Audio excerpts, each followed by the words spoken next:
Would you even want to have like a collaboration or even a partnership with EADS Astrium?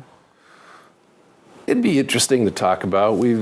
Christoph Chavignac and I we're always on the same panels together. With all the stuff I've been doing on the international conference circuit, and we always end up either he talks first and I talk second, or vice versa. So we're always in the same thing, and we're asked that question a lot. I'm not sure it'd be possible, but it would be a practical thing to do. We'll see. Well, what would you say right now is the most important thing or important message that you want to try to get out to people right now?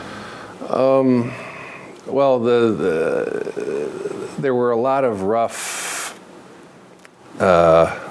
times from when everything started heading south in 2007. There was, I felt, a surprising amount of personal attacks, nasty trash talk. I mean, reading, if you do a Google search on Chuck Lauer, you see all kinds of real nasty stuff come up about, that was never going to work. And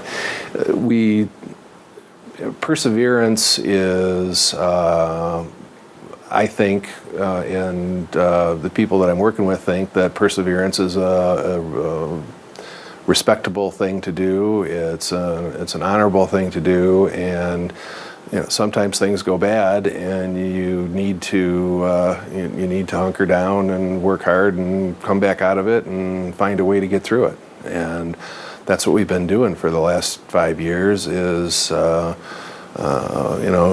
Survival is the first step, and moving forward is the second step. And so that's what we've been doing. We actually had Rocket Plane Global out of bankruptcy over a year ago.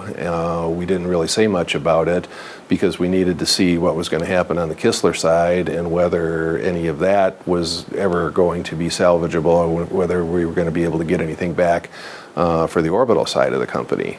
Fundamentally, there still is a synergy between what you do for the suborbital vehicle markets and how that can support the buildup of orbital markets for reusable launch vehicles too. So there was nothing fundamentally wrong with the original concept. The way we're setting it up now, the two companies are completely separate. They'll have separate engineering offices, a little bit of overlap, like with me, working both sides of the street, but essentially we're going to run them as completely separate enterprises with separate financing, separate management, separate program offices coming back on this time.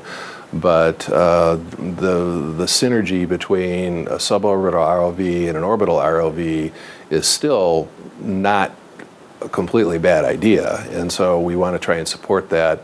And when we finally were able to get the Kistler assets back out of bankruptcy in December of last year, at that point we've gotten all the bad stuff behind us. So we're starting to move ahead and restarting the program offices, looking at where do we want to do things, where do we want to fly from, where do we want to put the engineering and development locations together. Florida certainly has a lot to offer now, with all of the shuttle assets and infrastructure being available for commercial use and being kind of the center of gravity for the commercial support of the space station. So we think that Florida has a big role to play in the program restarts, and now it's all about putting together the right kind of financial plan with the right financing sources that give us the resources to get through and get back into business and get into flight. The one thing that's impressed me over the last few years is there really is a global appeal to this American idea of entrepreneurial commercial space flight.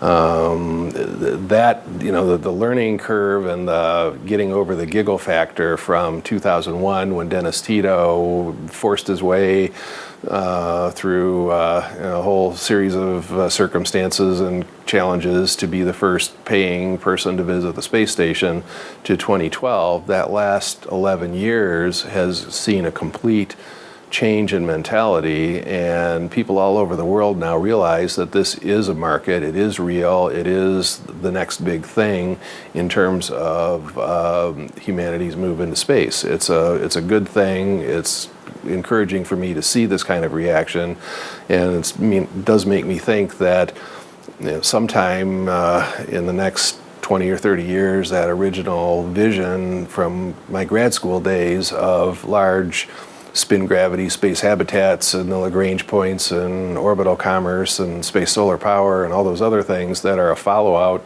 from doing space in a commercial manner might actually happen and be realized. So it's good to see, and it's a good thing to see that attitude and that mindset is in fact spreading all over the world now.